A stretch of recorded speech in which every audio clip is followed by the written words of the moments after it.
RCN. Le son de la différence.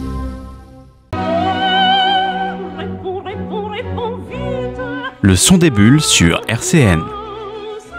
Eh bien, bonjour à tous, chers auditrices, chers auditeurs, de l'émission du Son des Bulles, la seule émission dédiée à la bande dessinée sur RCN 90.7. Eh bien, bonjour Olivier, alors la forme ? Ah bah ouais, merci bien David. Nous voici déjà au mois de mai et comme on dit en avril, ne te détourne pas d'un film. Ne te découvre. J'ai réinventé, Je ne te détourne demande pas d'un film et en mai, il lit plein de BD. BD. Eh oui, on va changer un peu les formules. BD. Elle est pas mal celle-là. Les BD. De BD. Ça part fort, ça part fort.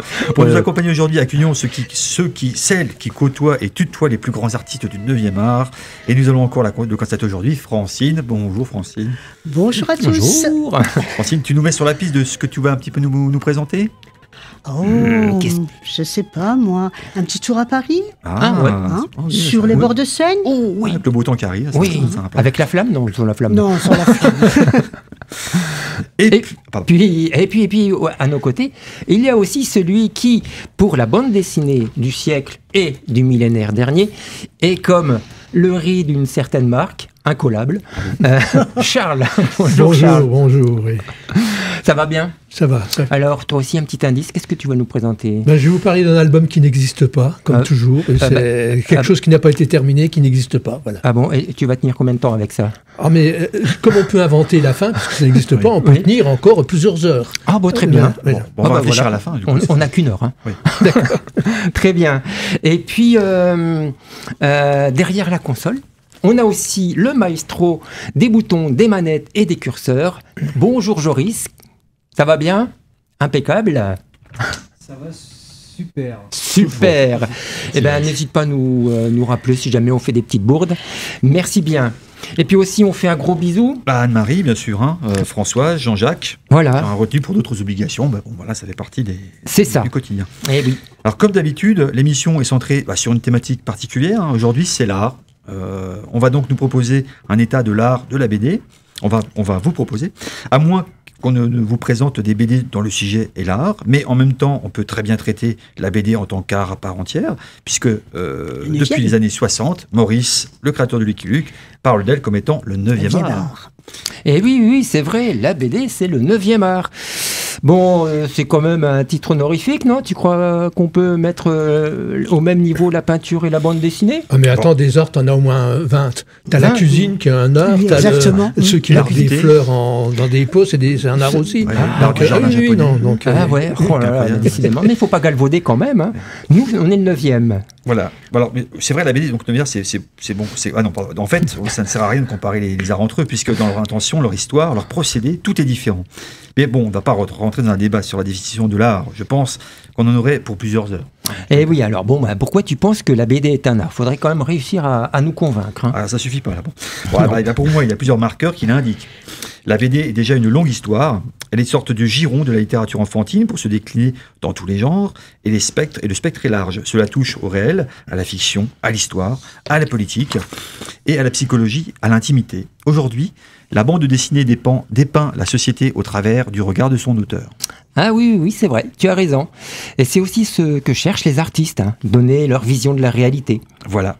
L'art, c'est émouvoir, c'est questionner.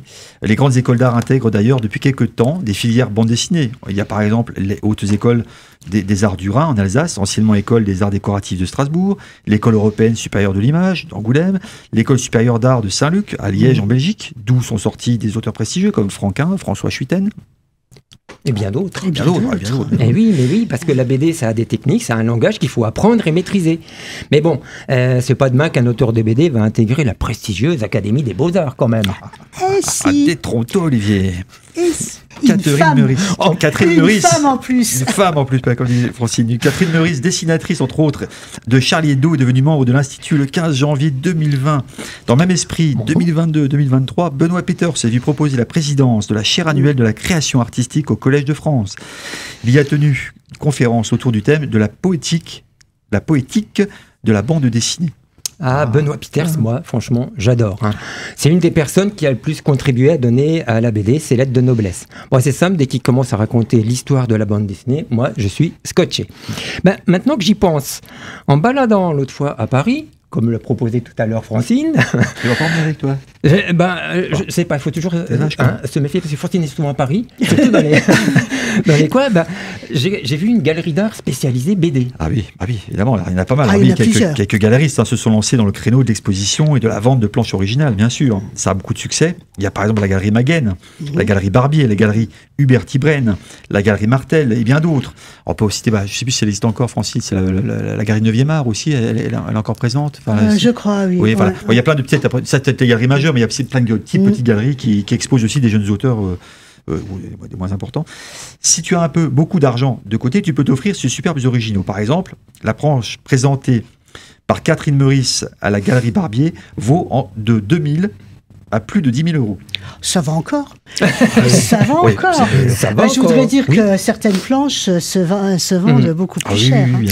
Certaines sont hors de prix, dépassent même le million d'euros. Tu as des planches de Moebius qui sont aujourd'hui... les planches d'Hergé, je ne veux pas dire. Même des simples croquis ou des petits refs de Moebius, ça doit valoir une blinde. J'ai vu qu'il y avait un Spider-Man qui avait été vendu 3 millions d'euros. C'est pour possible. Surtout maintenant, il commence même à y avoir des faussaires. Ça c'est vrai. Donc c'est un art reconnu. À partir du moment où tu as des faussaires. T'es copié. Et puis cerise sur le gâteau, le 29 mai 2024 au 4 novembre 2024, le Centre Pompidou de Paris expose une histoire de la BD de 1964 à 2024. Et oui, on invite maintenant la BD dans les musées. Eh oui, j'ai déjà mon billet d'entrée pour le 29, justement. Bravo. Merci, Francis. Bravo, super. En même temps, mon crépuscule, la bande dessinée, dispose de son propre musée. Pourquoi pas? C'est le cas, Olivier, c'est le cas. Ah bon? À Angoulême. Alors, peut-être ailleurs, mais en tout cas, à Angoulême, tu peux visiter... La Cité internationale de la BD, c'est un lieu unique en Europe. La cité regroupe un musée, un cinéma, une librairie, une bibliothèque. Et puis, si tu veux pousser jusqu'en Belgique, tu peux aussi visiter le musée de la bande dessinée. Dans les bâtiments style art nouveau, tu trouveras en un seul endroit tout ce qui traite de la bande dessinée européenne, depuis ses origines prestigieuses jusqu'à ses développements les plus récents. Voilà. Francine, tu y étais? Bien sûr, 2 fois. Plusieurs fois. L'expo Barnido. Pour manger des frites aussi, chez Léon, à côté, c'est pas loin. Avec une bonne bière. Voilà. Une Jupiler ou autre. À consommer toujours avec modération, bien sûr. À consommer avec modération. Ok, David, je crois que là, tu m'as convaincu. La BD, c'est réellement un art à part entière. Bien sûr. Et puis, s'il reste encore des sceptiques autour de cet arbre, dont je doute, on peut leur proposer d'aller feuilleter les albums comme La dernière reine de Jean-Marc Rochette chez Casterman. Moi, j'ai bien aimé Peter et Lisa de Miroslav Sekulic chez Actes Sud. Tu peux le redire? Miroslav Sekulic chez Actes Sud. Il y a aussi... Le roi des Méduses de Brett Evans, toujours chez Actes Sud. C'est le roi Méduse. Dont on a parlé dans la dernière émission, justement. Mais oui, c'est vrai. Et l'exposition à Paris, à la Galerie Martel, se termine à la fin de cette semaine. Donc, si vous passez par Paris, vous pouvez toujours aller la voir, mais il faut se dépêcher. Il faut se dépêcher, c'est vrai. Il faut que tu les prêtes, ces expositions, quand même. Oui, bien sûr. Et Brett Evans, c'était à la parenthèse la semaine dernière. Oui, c'est vrai. En dédicace. D'accord, ok. Qui était aussi. Pas TV, non? Comment? Qui était aussi. J'étais aussi. Et partout. Et voilà, et puis sans oublier toute l'œuvre de Giraud, de Bilal, de Loustal, et puis bien sûr, j'en oublie plein d'autres. Bon, maintenant que tout est clair dans les relations entre art et BD, on va pouvoir commencer l'émission. Oui, on va pouvoir commencer. On va se tourner vers Francine, qui nous propose une visite dans les musées. Voilà, on reste dans les musées. Avec un chat. Avec un chat. Non, pas du tout. Un chat bouté. Un chat bouté, d'accord. Jeu de mots. Mais pas hors du musée. Alors oui, art et BD, vaste sujet. Il a fallu faire un choix très difficile. Donc j'ai opté pour les musées et plus spécialement les collections coéditées avec des musées. Alors, outre la collaboration avec le Louvre, les éditions Futuropolis se sont également invitées au musée d'Orsay à travers 4 albums. Alors c'est Catherine Meurice, dont on vient de parler justement, qui a ouvert le bal en 2014 avec l'album Modernolapia. Suivront les variations d'Orsay de Manuel Fior en 2015, L'Art d'en bas au musée d'Orsay par Plonck et Replonck en 2016, puis Les Disparus ES, je précise, d'Orsay, de Stéphane Levallois en 2017. Mais j'ai choisi de vous parler d'un autre album, toujours coédité par le musée d'Orsay, paru, lui, l'an dernier, non pas chez Futuropolis, mais chez Glénat, qui s'intitule tout simplement Musée. Alors, Grand Prix RTL de la BD 2023, il est signé par un des maîtres du noir et blanc. Je veux parler évidemment de Christophe Chabouté. Chabouté. Alors, le pitch de l'éditeur, parce qu'il résume vraiment tout et il le fait vraiment très bien. Alors, qui regarde qui ? Entre les statues de marbre et les tableaux de maître, les visiteurs du musée d'Orsay posent tantôt des yeux admiratifs, tantôt un regard perplexe sur les chefs-d'œuvre qui bordent les allées. Ils échangent dans un murmure discret et continuent leur déambulation. Mais lorsque les portes du musée d'Orsay ferment et que la nuit tombe, les sculptures et les peintures quittent la pose, descendent de leur socle, s'animent, se détendent, se mettent à raconter, s'interrogent ou commentent ce qu'elles ont pu voir ou entendre au cours de la journée. L'Olympia de Manet est la même que celle de Catherine Meurice, qui en a peut-être assez de passer sa vie allongée, déserte sa couche. Les raboteurs de parquet de Caillebotte, fatigués, délaissent les lattes du parquet et Héraclès se dirige, comme à son habitude, tout droit vers sa pièce favorite. Sa pièce favorite ? Les toilettes. Et oui, parce qu'il se pose énormément de questions justement sur l'utilité des toilettes. Exact. Alors certains se retrouvent pour dresser un portrait peu flatteur des visiteurs indélicats, d'autres désabusés s'assoient pour observer l'absurdité du monde à travers les vitraux de la grande horloge, d'autres encore accueillent les nouveaux venus car les collections s'agrandissent. Et au petit matin, toutes les œuvres gagnent leur socle ou leur cadre et reprennent la pose avant l'ouverture des portes. Un quotidien au musée où l'on découvre que tour à tour les rôles s'inversent. Que peuvent bien penser de nous, les peintures et les sculptures, à force de nous observer et de nous écouter dans les couloirs et les salles d'un musée tout au long de la journée. Ce que de jour les regardeurs disent des regardés, et surtout ce que de nuit les regardés racontent des regardeurs, le lecteur devient témoin et spectateur d'un quotidien aussi bien nocturne que diurne dans le musée. Fin observateur, Christophe Chabouté signe un album plein de poésie qui nous invite à réfléchir sur notre rapport à l'art, nos certitudes et à la manière dont nous percevons le monde. Se jouant des visiteurs mais jamais du lecteur, il laisse place à la contemplation avec humour et sensibilité. Alors j'ajouterai à cela que bien sûr c'est un album entièrement en noir et blanc, de 192 pages, les 40 premières entièrement muettes, jouant sur les déambulations des visiteurs. Le dessinateur n'a pas son pareil pour capter, comme il l'avait déjà fait pour les passagers d'un taxi new-yorkais dans son précédent album Yellow Cab, paru toujours chez Glénat en 2021, les expressions, les regards, les postures des visiteurs. Alors pour la petite anecdote concernant la naissance de ce projet, à 17-18 ans, alors étudiant en Beaux-Arts, Christophe Chabouté était allé pour la première fois au musée d'Orsay et était tombé par hasard sur les parlementaires, ces petites statuettes de Daumier. Il avait alors eu l'impression qu'elles chuchotaient entre elles et se racontaient des choses dans et sur le dos des visiteurs. Il y a 4 ou 5 ans, retourné à Orsay, il est retombé devant les petites statuettes et a eu exactement la même impression. D'où le point de départ de ce magnifique album plein de poésie, teinté d'une pointe d'humour et de légèreté, qui interroge donc notre rapport aux œuvres et à l'art en général, dans lequel, bien sûr, les statuettes vont jouer les commères.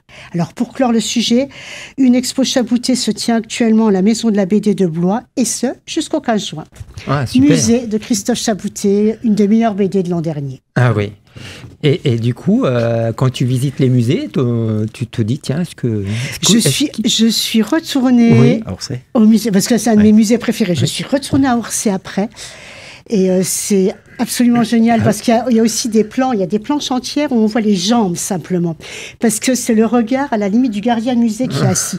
Et je me suis assise et je me suis amusée. Et ben voilà, c'est vrai que c'est ce que voit le gardien de musée, il voit les jambes et c'est absolument fantastique. Ah ouais, super. Etc. Comme quoi, c'est intéressant que la bande dessinée, des histoires comme ça puissent changer notre regard un peu sur le monde et sur ce qui nous entoure. Carrément. Et sinon, les toilettes, tout le monde sait à quoi ça sert aussi. Héraclès, toujours pas. Toujours pas. Eh oui. Bon, très bien, merci pour cette visite dans les musées, Francine. Donc, on va passer alors, Charles, je sais pas, présente-nous cet album qui n'existe pas, quoi. Donc, le voilà quand même, si tu veux. Bon, alors... Vous allez dire qu'à chaque émission, je vous parle de Tintin, quand même. Ouais, bon. Un peu. Mais la dernière fois, on parlait de l'Afrique, je vous ai parlé de Tintin au Congo. Et là, on parle d'art, donc c'est l'Alphard. Alors, c'est pas vraiment une BD, puisque là, on n'a que le scénario. C'est un ouvrage qui se présente comme ça, c'est-à-dire que c'est le scénario qui a été récupéré par Benoît Peter, j'en parlerai, et on a ici le premier découpage d'Hergé, c'est-à-dire que c'est simplement les ébauches. Et en fait, ce travail se termine à la page 41, puisque Hergé avait commencé à travailler sur cet album en 1980, il est mort en 1983. Et on ne sait pas du tout ce que pourrait être la suite de cette affaire-là, parce que la gestation des scénarios d'Hergé, c'était toujours très long. Pensez que, par exemple, pour Tintin les Picaros, il a mis 12 ans pour faire le scénario. Parce qu'il partait sur une idée, même quand il y avait les crayonnés comme ça, puis après, il pouvait partir sur totalement autre chose. Donc, on ne sait pas quelle aurait pu être l'histoire de cet album. Donc, en fait, bon, voilà, il a été publié en l'état. Alors, quelle est cette histoire? Justement, au départ, la première idée d'Hergé, c'était de faire un scénario où on pourrait commencer à n'importe quelle page. Bon, ça aurait été nouveau dans la BD, mais bon, c'était compliqué, donc il a reporté et il voulait parler d'art. Il était vraiment dans une période branchée art, je dirais pourquoi. Alors, c'est une histoire qui parle de faux tableaux, qui sont vendus par une secte, en gros, c'est l'histoire. Et dans une secte, il y a un gourou qui sera le nœud de l'intrigue, un gourou qui s'appelle Andadine Ankas. Et Andadine Ankas, c'est du patois bruxellois, ça veut dire ça t'embouche un coin. Bon, c'est ce que, bon, j'ai vu ça sur Internet, je peux pas vous vérifier, je sais pas. Alors, donc, plusieurs personnages ont inspiré Hergé pour écrire cette histoire. Alors, le plus connu, c'est Fernand Legros. Qui était Fernand Legros? C'était un Américain d'origine française, très connu dans les années 70, parce que il avait réussi à vendre des faux Toulouse-Lautrec. C'est pas rien quand même. C'était donc bon, donc il a fait fortune, mais bien sûr, il s'est fait prendre. Donc il y a eu plusieurs plaintes et tout. Donc il a fini en prison. Mais c'était un personnage, bon romanesque et tout. Donc il y a eu des tas d'études qui ont été faites sur lui pour quand même réussir à faire des faux Toulouse-Lautrec, les vendre et s'enrichir. C'est quand même pas rien. Donc, et le deuxième personnage qui s'est inspiré, c'est le gourou, qui inspire le gourou Andadine Ankas, qui veut dire « je t'embouche un coin ». Oui, voilà. Donc c'est un gourou indien qui s'appelle alors Bhagwan Sri Rajneesh, fondateur d'un mouvement sectaire qui s'appelle la méditation dynamique. Alors là, on est vraiment au cours des années 70, c'est-à-dire que c'était, on découvrait quel était le pouvoir de nuisance des sectes. Avant, on n'en parlait pas tellement, mais là, bon, surtout qu'il y a eu une affaire extraordinaire, c'est l'affaire du temple solaire, je me souvenais, un suicide collectif de 914 personnes. Donc c'était, dans les époques-là, quelque chose qui a frappé les esprits, les sectes. On se rappelle de la secte Moon, qui était pas mal. Enfin, on a tous vu, enfin bon, moi j'ai vu, je sais pas, les défilés des Krishna, si vous souvenez, Hare Krishna, Hare Krishna, bon, enfin bon, il y avait beaucoup de toutes sortes de mouvements qui ont inspiré Hergé justement pour parler de ces mouvements inspirés par des gourous et qui avaient des pratiques occultes, etc. Bon, alors pourquoi Hergé s'intéresse à l'art? C'est-à-dire que donc ça commence quand vers 1957, il a 50 ans, il commence à être un auteur reconnu. Et il s'intéresse à l'art moderne, vraiment. Donc, et il soutient financièrement, par exemple, l'ouverture de galeries. Il côtoie des artistes, des collectionneurs, des marchands, des critiques d'art. Et il devient un amateur d'art vraiment averti. Alors, il faut savoir qu'il s'est essayé lui-même à la peinture abstraite. Il a peint 37 toiles d'art abstrait. Alors, bon, influencé par Joan Miro, Paul Klee, Serge Poliakoff, mais alors les rares proches amateurs qui étaient au courant de sa passion ont reconnu que c'était des œuvres de bonne facture, mais qui n'apportaient rien à la peinture contemporaine. Donc Hergé a été découragé, surtout qu'il avait déjà un tempérament dépressif, donc nouvelle dépression. Alors du coup, il a abandonné de peindre, mais il s'est contenté d'enrichir sa collection. Alors sa collection, c'était pas rien, il possédait en outre des œuvres de Joan Miro, de Luca Fontana, de sculptures Michael Berroquet, des tableaux de Serge Poliakoff, de Jean Dubuffet. Et sa dernière acquisition a été, en 1982, une mosaïque de Polaroid de Stéphane de Jaeger. Alors, à partir de 1957, on peut voir dans les albums, justement, cette influence sur de la peinture contemporaine. Il y a quelques vignettes, par exemple, dans le premier album, c'est dans Tintin au Tibet, où on voit des tableaux. Et après, ça augmente. Par exemple, dans le Coq en stock, alors les tableaux qui ornent les murs de l'hôtel Excelsior, c'est des peintures modernes.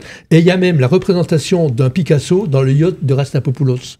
Donc ça allait assez loin. Et puis après, toujours des sculptures et des peintures encore plus visibles, de plus en plus dans les œuvres, notamment dans Tintin et les Picaros. Alors, ce qu'on peut dire sur l'Alphard, c'est que sur l'évolution et l'histoire qu'envisage Hervé, c'est le flou le plus total. Au cours de sa dernière interview avec Massadoul, il a déclaré « Je ne peux malheureusement pas dire grand-chose de cette aventure de Tintin, parce qu'il y a 3 ans que j'ai commencé, et je ne sais toujours pas comment l'histoire va évoluer. » En fait, il aurait pu revenir en arrière et partir totalement différemment. J'ai dit, par exemple, quand on compare à Tintin les Picaros, 12 ans de gestation, parce que il était poussé par ses collaborateurs. On sait que, par exemple, il travaillait, par exemple, quand il a fait Objectif Lune, le scénario d'Objectif Lune a été suspendu parce qu'il était en grande dépression. Il partait, il revenait, c'était quand même... il avait quand même de sérieux problèmes. Alors, apparemment, j'ai lu qu'il était hanté par la pureté. Il faisait des rêves tout blancs, des trucs comme ça. C'est quand même très, très, très curieux. Alors maintenant, on ne sait pas ce qu'aurait pu être un peu cette histoire. Donc, il y en a qui pensent que peut-être, après, il aurait pu faire repartir les aventures de Tintin sur encore du trafic de drogue. Et surtout, certains spécialistes pensent que Andadine Ankas, ça t'embouche un coin, serait en réalité Roberto Rastapopoulos. Possible, on ne sait pas. Voilà. Mais il n'était pas mort, lui. Alors, il n'était pas mort. c'est de la BD. Il est tombé. On ne sait pas. Il n'y a pas de corps, on ne sait pas. Voilà, bon. Alors, donc Hergé, de son vivant, a affirmé qu'il ne souhaitait pas que son œuvre soit reprise quand il y a que lui qui pouvait dessiner Tintin. Bon, alors... Pourtant, il y a bien des artistes, parce qu'il y avait un studio Hergé, qui aurait pu terminer cette histoire, parce qu'il y avait déjà 41 pages de scénario avancé. Il en avait certainement déjà parlé avec d'autres, donc et on a retrouvé depuis d'autres esquisses. Donc, on pense par exemple, Bob Demour aurait été capable de terminer l'album. Mais finalement, les éditions Casterman ont confié à Benoît Peters, dont tu parlais tout à l'heure, le soin de récupérer le scénario, de le mettre en forme, parce que il a présenté ça un peu comme une pièce de théâtre pour dire, parce que il n'y avait que des notes éparses. Donc il a retravaillé le scénario et récupéré les premières esquisses d'Hergé et c'est publié tel quel. Alors quand même, quand le bouquin est sorti en 86, pour un prix de vente élevé à l'époque, 200 francs, c'est cher à l'époque, premier tirage, 250 000 exemplaires vendus. Succès de librairie, on s'y attendait pas, quoi. Quelque chose n'est pas fini, quoi, finalement. Non, mais c'est vrai que ça intéresse beaucoup de gens de voir comment Hergé travaillait. Et du coup, donc, on a retrouvé d'autres esquisses, et il y a eu un nouveau tirage qui a été publié en 2004. Donc, un peu plus complet, avec plus d'explications, etc. Parce que là, c'est intérêt spécialiste, on a le scénario cru et les esquisses, quoi. Alors, notons quand même que plusieurs dessinateurs dans les BD pirates se sont attelés à la tâche de terminer cette aventure de Tintin, bien sûr. Alors, la plus connue, celle de Yves Rodier, c'est la plus connue, téléchargeable sur Internet, vous pouvez y aller, il y a un PDF téléchargeable. Et là, même Bob Demour a reconnu que c'était un travail remarquable fait par un passionné d'Hergé. Il a mis 4 ans pour terminer le scénario. Donc, donc tout à l'heure, on pourra, si on a le temps, chercher des histoires. Comment se termine cette dernière planche de Tintin? C'est-à-dire qu'il est pris par Andadine Ankas, il est mis dans une caisse et dessus, on va couler du polystyrène pour qu'il soit transformé en statue qui se rappellera le reporter. Voilà, donc la dernière case, Tintin va recevoir du polystyrène. Donc maintenant, je vous laisse imaginer la fin, comment il va s'en sortir, et voilà, on ne sait pas. Donc là, il y a plusieurs scénarios qui ont été envisagés, et je vous laisse, donc mes scénarios, il manque, donc on est à la page 41, il faut faire 21 pages. 21 pages. Si on donne juste une idée à la fin de l'émission, ça marche quand même? Tu peux le faire. Hein, on verra si c'est possible. Très bien. Puis après, tu n'auras plus qu'à la dessiner et à la proposer au studio Hergé. Voilà. Et puis, alors, celui-là, il vaut combien, là, celui que tu nous présentes? Alors, celui-là, elle n'a plus de prix, quoi. C'est la première édition. C'est l'émission de 1986. Alors là, tu vois. Très bien. Merci beaucoup, Charles. Merci, Charles. On va passer à la pause musicale avec un thématique oblige. Oui. Pablo Picasso par David Bowie. Le son des bulles sur RCN. Eh bien, nous voici de retour sur l'émission RCN Le Son des Bulles, 90.7. On va procéder, Francine, peut-être du coup à l'appel de... pas tout de suite. Après le musée d'Orsay, pardon, excuse-moi. je vous invite à me suivre dans un des plus prestigieux musées du monde. Je veux parler Le Louvre. du Louvre, bien sûr. Alors, depuis 2005, la collection éditée par le musée du Louvre et Futuropolis donne carte blanche à des auteurs de bande dessinée en leur ouvrant les portes du musée, instaurant ainsi un dialogue entre les œuvres, les collections du Louvre et le regard contemporain des artistes. C'est Nicolas de Crécy qui ouvre le feu avec Période glaciaire. Pas moins de 23 albums ont été édités depuis, le dernier en date paru en août 2023 étant Le Grand Incident de Zelba, qui signe là son 3e album chez Futuropolis, après Dans le même bateau, récit autobiographique sur son expérience de sportif de haut niveau en ex-Allemagne de l'Est en 2019, et Mes mauvaises filles, album dans lequel elle avait abordé avec une grande sensibilité la fin de la vie et la mort assistée de sa mère en 2021. Mais revenons au grand incident. Que s'est-il donc passé au Louvre et qui mieux que Zelba pourrait nous expliquer tout ça? Magie du téléphone. Alors bonjour Zelba. Bonjour Francine. Alors tout d'abord, merci beaucoup d'avoir accepté de nous accorder un peu de votre précieux temps afin d'échanger autour de votre dernier album, Le Grand Incident. Alors, c'est un plaisir.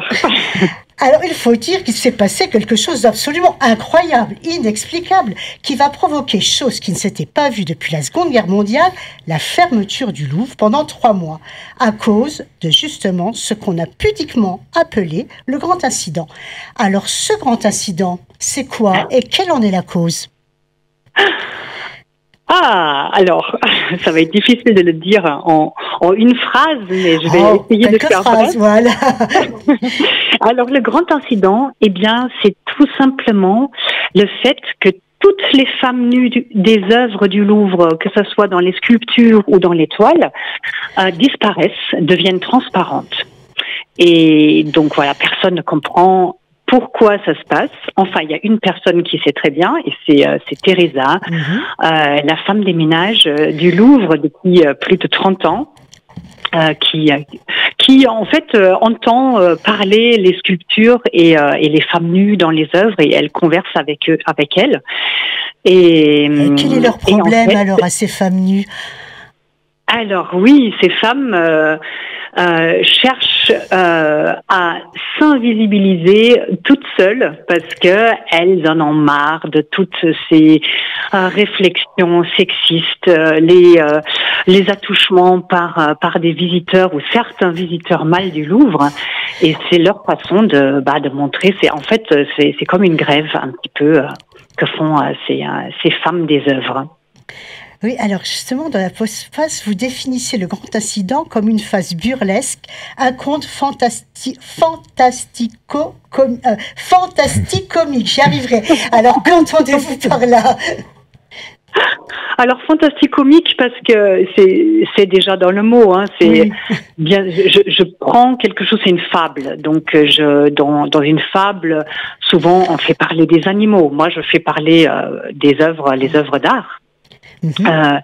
Et donc le fait que ces femmes dans les œuvres deviennent transparentes, c'est quelque chose qui ne pourrait pas arriver dans la vraie vie. Donc ça a un côté fantastique. Oui, c'est le côté fantastique. Voilà de la fable, mais c'est aussi pour donc comique. Oui, j'essaye d'aborder tous ces sujets qui sont la sexualisation de la nudité féminine, le harcèlement de rue aussi, le plafond de verre aussi que rencontrent souvent encore les femmes quand elles essayent d'atteindre les plus hauts niveaux de l'hierarchie. Voilà, tous ces sujets-là, j'essaye de les aborder avec de l'humour. Donc mais c'est très réussi avec l'humour qu'on vous connaît d'ailleurs, comme dans toute votre œuvre. En fait, j'aime bien parler de choses pas drôles du tout, mais de pouvoir quand même en rire un petit peu. Je trouve que ça, non seulement ça crée un certain décalage, ça nous enlève peut-être un tout petit peu du côté trop dramatique ou trop lourd, et mais sans pour autant taire les problèmes. Donc il faut aborder les choses, il faut en parler, mais pourquoi pas faire ça avec un petit peu d'humour et un petit peu de tendresse. Un décalage, par exemple, les statues qui parlent entre elles en faisant des vers, etc. Mais les propos sont sont très fleuris, par contre. Oui, par exemple. Oui, voilà, mais ça c'est parce que j'aime beaucoup au début d'un projet, quand je suis tout au début, et je peux partir dans tous les sens, théoriquement, c'est un petit peu angoissant parce qu'on se dit oulala, je me fixe des cadres, je me fixe des petits cadres comme ça dans lesquels j'évolue au fil du projet. Et donc un de mes cadres, c'était ce langage. En fait, je me suis dit, les sculptures, il faut qu'ils parlent en vers. Comme ça, je m'amuse un petit peu à écrire des vers en it et en ouille. Et voilà, et un petit, voilà, ça c'était un de mes des petits défis que je me fixe à moi-même. Et un autre cadre, par exemple, c'était le côté graphique de l'album. C'est que j'ai décidé de dessiner toute l'histoire courante, donc toute la fable est dessinée dans une bichromie, le noir et le rouge pour les scènes du jour et le noir et le bleu pour les scènes du soir et de la nuit. Et les seuls moments où vraiment les couleurs éclatent, et j'utilise des aquarelles, c'est vraiment pour reproduire des œuvres, reproduire des toiles, et pour leur donner la part belle et pour qu'elles se remarquent tout de suite dans une planche. Voilà. Oui, justement, j'allais y venir. Et tout ça, évidemment, c'est fait en tradi. Oui, bien sûr. J'ai travaillé sur papier, sur un très joli papier d'ailleurs, un papier très épais, un papier aquarelle qui est un petit peu structuré et qui avait au début, je me suis pas trop rendu compte, mais j'ai dessiné à la plume. Pour tout ce qui est décor et les petits personnages, et quand c'était des gros plans, j'ai pris le pinceau et j'ai dessiné au pinceau. Et la plume sur ce papier structuré, parfois, elle l'accrochait un petit peu, et ça a créé des petits accidents qui, au début, m'ont un petit peu perturbée, mais après, je me suis dit, en fait, c'est plutôt intéressant. Il faut... je ne peux pas revenir en arrière, donc je prends ces petites surprises, ces petits accidents heureux, et je fais avec. Et en fait, je trouve que finalement, ça fonctionne très bien. Oui, tout à fait.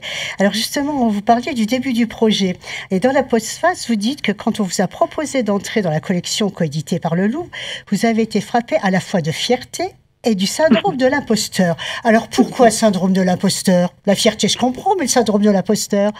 Alors, ça, je pense que ça joue aussi. Ces dernières années, c'est vraiment un livre de prise de conscience aussi. C'est une prise de conscience en tant que femme dans un milieu qui pendant très longtemps était très majoritairement masculin, et où c'était assez difficile au début de faire sa place aussi, d'être prise au sérieux, de s'imposer. D'ailleurs, à noter, pardon, je vous coupe, d'ailleurs à noter que dans la collection, sur les 23, vous n'êtes que 2 femmes. Oui, voilà, quand on m'a proposé, quand j'ai eu cette gentille invitation par Futuropolis et la collection Louvre, j'ai regardé un petit peu. Je connaissais quelques albums de la collection, mais je ne les connaissais pas tous. Et quand j'ai regardé un petit peu la liste de tous les auteurs, et je dis bien tous les auteurs, et pas toutes les autrices aussi, c'est que à cette époque-là, il n'y avait aucune autrice seule aux commandes. Donc ça m'avait frappée, et j'étais fière d'être invitée dans cette belle collection, mais voilà, je me suis dit oulala, je t'es jamais allée au Louvre. T'es la première nana ou la deuxième, parce que j'ai appris après que Judith van de Stendhal sortait son livre dans la collection 6 mois avant le mien. Donc j'étais la deuxième femme, ouf. J'étais pas la première, Mais voilà, donc j'ai essayé de tisser un petit peu des liens entre ces différentes informations aussi, parce que avec l'histoire du Louvre, qui en 230 ans n'a jamais eu de présidente directrice à sa tête. Et voilà, et qui est arrivée, toute première femme, Laurence Descartes, est arrivée pendant mon travail sur le livre. Donc ça m'a fait très plaisir de voir que une femme arrivait à la tête du Louvre pour la toute première fois. Donc je me suis dit c'est bien, ça fait écho à ce que je suis en train de raconter. Tout à fait, oui. Alors, sous l'humour et la légèreté, la profondeur, vous questionnez la sexualisation du corps féminin et la nudité féminine à travers l'histoire de l'art, à travers notamment Psyché abandonnée et Suzanne et les vieillards. Alors, vous dites que c'était la première fois que vous alliez au Louvre pour cet album. Alors, pourquoi avoir fait ce choix de ces œuvres-là et des autres œuvres On aurait pu s'attendre à Boucher ou Fragonard, par exemple. Alors, premièrement, j'avais envie de mettre un petit peu en lumière aussi des œuvres qui n'étaient pas trop souvent déjà abordées dans d'autres livres dans la collection. Et puis j'ai bien sûr cherché surtout des œuvres qui allaient dans le sens de ce que j'avais envie de raconter. Et cette histoire de Suzanne au bain ou Surprise au bain par les deux vieillards, c'est très intéressant parce que c'est une œuvre ou un sujet plutôt qui existe en maintes versions au Louvre. Donc il y a des sculptures, il y a plusieurs toiles qui traitent de ce sujet, il y a des porcelaines, il y a tout un service d'assiettes en porcelaine qui raconte toute l'histoire biblique de Suzanne surprise au bain par les deux vieillards. Et je trouvais intéressant, comme je voulais faire le pont entre l'histoire de l'art et notre société d'aujourd'hui et parler aussi du harcèlement de rue. Tout à fait. Cette histoire-là parle un petit peu de ça aussi. C'est cette jeune femme, qui est d'ailleurs pas si jeune que ça, elle est très souvent représentée comme une jeune vierge. Et en fait, quand on lit l'histoire biblique, Suzanne avait déjà au moins 4 enfants. Donc elle pouvait pas être ni adolescente, ni avoir un corps de toute jeune fille après avoir enfanté 4 fois. Donc c'est intéressant comme il y a beaucoup de fantasmes que les artistes et peut-être les commanditaires aussi à l'époque ont fait entrer dans les œuvres et où on sent vraiment que c'est un art fait par les hommes pour les hommes. Alors, oui. Et ce qui m'a beaucoup plu aussi, justement, un art fait par les hommes pour les hommes, mais ce qui m'a beaucoup plu aussi dans cet album, c'est la subtilité de votre propos. Tout en ayant un côté féministe assumé, c'est pas manichéen du tout, c'est pas un procès contre les hommes, mais plutôt un manifeste pour l'évolution des comportements pour tendre vers l'égalité des sexes, et qui va d'ailleurs trouver son apogée dans l'épilogue de l'album, mais j'en dirai pas plus sur l'épilogue. Oui, alors je pense que il y a des hommes, il y a des femmes, il y a aujourd'hui d'autres genres plus des non-genrés, etc. Et je pense que c'est une richesse. Et avec ces richesses-là, il faut qu'on réfléchisse toutes et tous ensemble à un nouveau modèle, parce que le modèle en place, il est pas terrible. Il est pas terrible, surtout pour les femmes. Et je pense que tout ça se fait avec les hommes et pas contre les hommes, parce que moi j'aime pas beaucoup la vengeance en général. C'est pas parce que les femmes ont été discriminées pendant des siècles et des siècles que maintenant les hommes doivent souffrir. Je ne suis pas pour ça. Et c'est pour ça que votre album est aussi fort, je trouve. Il y a tout, de l'humour, ce n'est pas manichéen. On apprend aussi cette façon de voir aussi l'histoire de l'art. J'ai trouvé ça absolument fantastique. Oh, c'est très gentil, ça me fait très plaisir. Moi, j'ai appris beaucoup de choses. J'ai eu la grande chance d'avoir donc mon petit badge pendant 2 ans. J'ai pu aller au Louvre pour faire mon travail, croquer, prendre des photos, rencontrer des personnes. J'étais d'ailleurs très bien accompagnée par mon éditeur du Louvre, Fabrice Thouard, qu'on retrouve. excusez-moi, qu'on retrouve sous le nom du professeur Douard. Il n'y a pas un petit jeu de mots là-dessus, ainsi que le nom des élèves. Oui, c'est comme ça que quand on fait des albums, parfois on glisse des petits clins d'œil dedans à des collègues et amis. Et c'était très intéressant parce que j'ai pu rencontrer une jeune conservatrice du département des peintures du Louvre qui a aiguisé mon regard vraiment. D'ailleurs, c'est elle qui m'a raconter aussi l'histoire de cette toile, parce que je voulais absolument mettre aussi au moins une œuvre faite par une femme dans ce livre, et c'est très difficile de trouver une œuvre faite par une femme artiste au Louvre, parce qu'il y a vraiment pratiquement que des mecs, c'est terrible.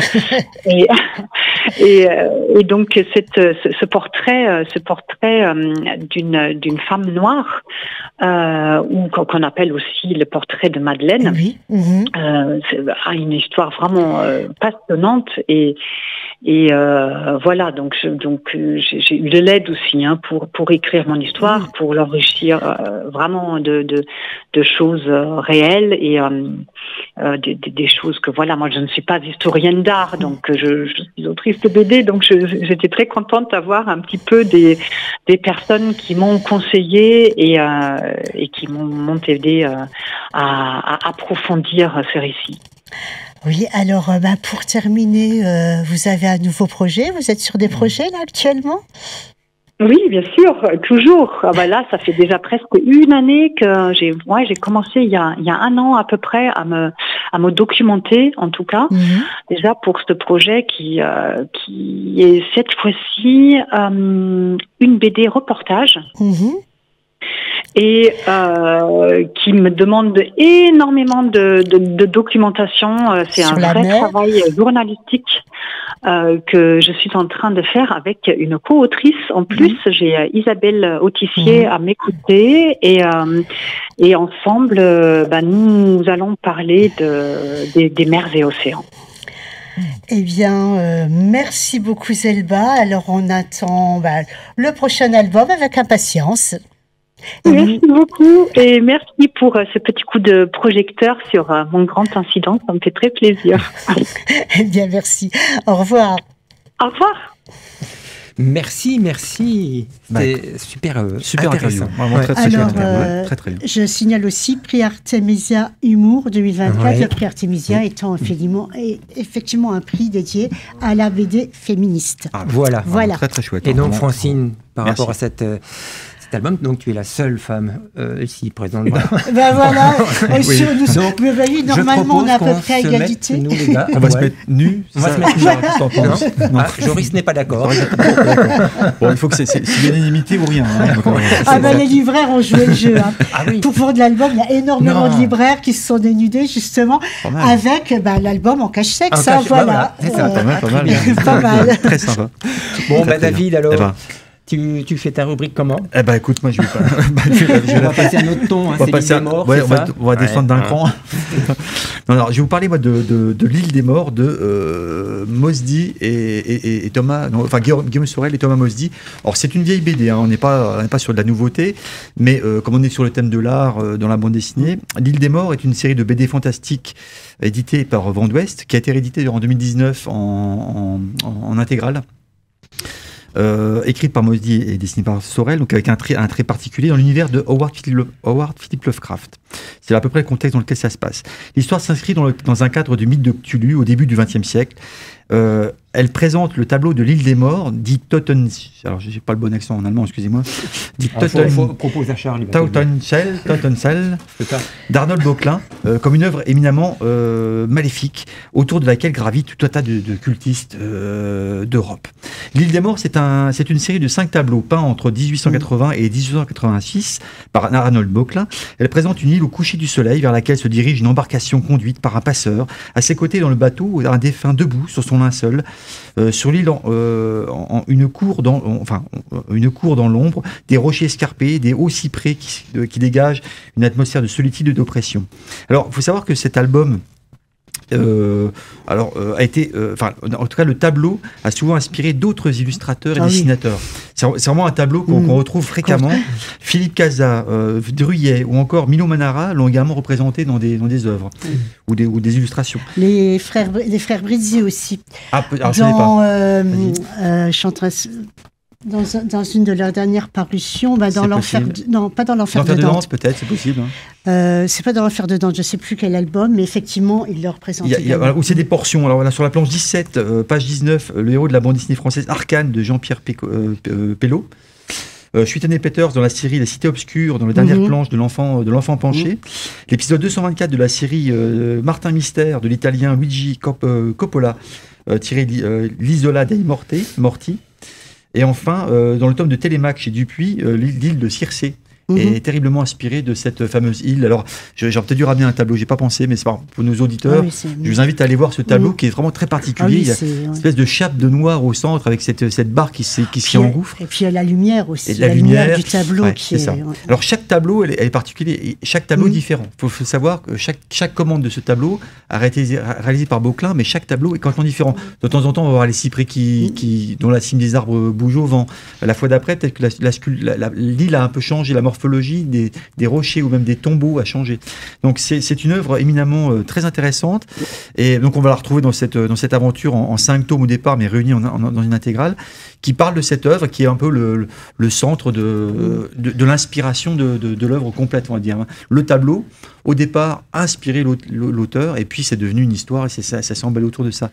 Donc ça, c'est assez intéressant. Voilà pour la petite partie autour de Lovecraft et d'un tableau qui sert d'inspiration à des artistes. Et la seconde, alors cette fois-ci, je vais m'appesantir cette fois-ci sur l'œuvre de Scott McCloud intitulée Le Sculpteur. Alors, gros pavé, là, attention, il y a quoi sculpter, là, c'est le cas de le dire. gros pavé.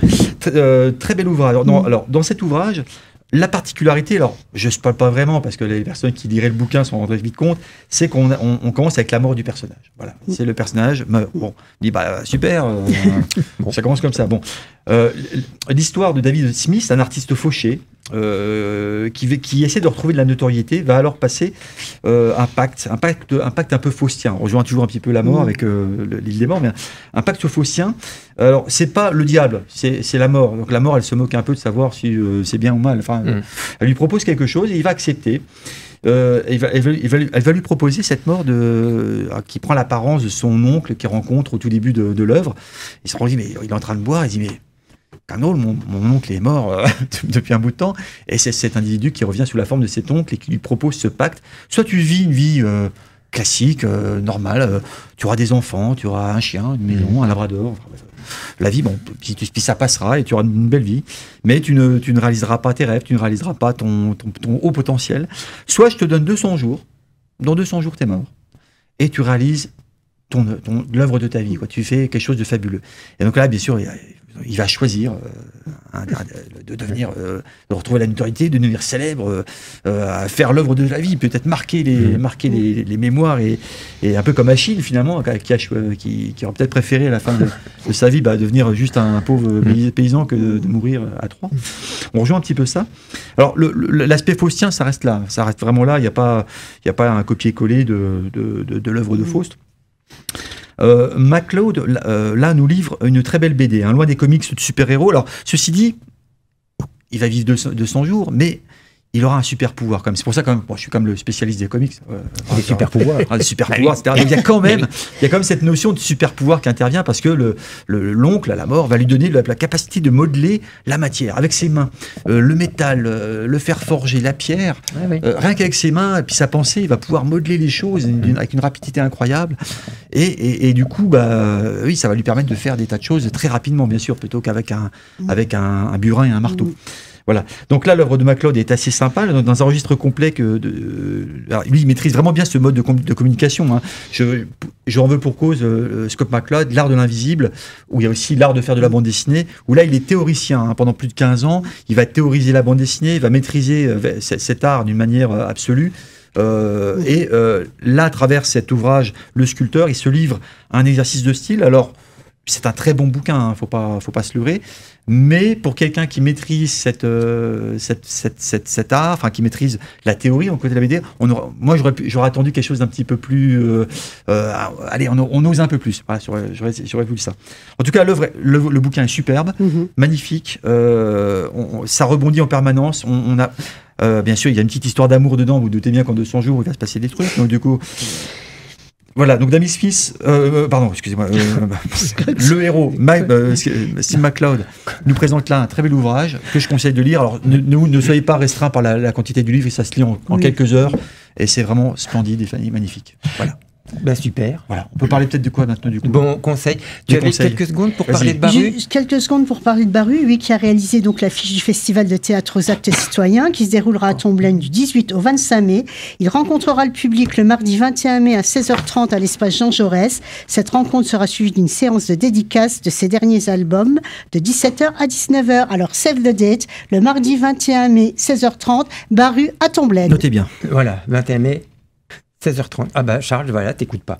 Hein, Charles n'était pas avec nous. 16h30. 16h30, Charles. Alors, les événements du mois de mai. On y va. Joli mois de mai. Allez.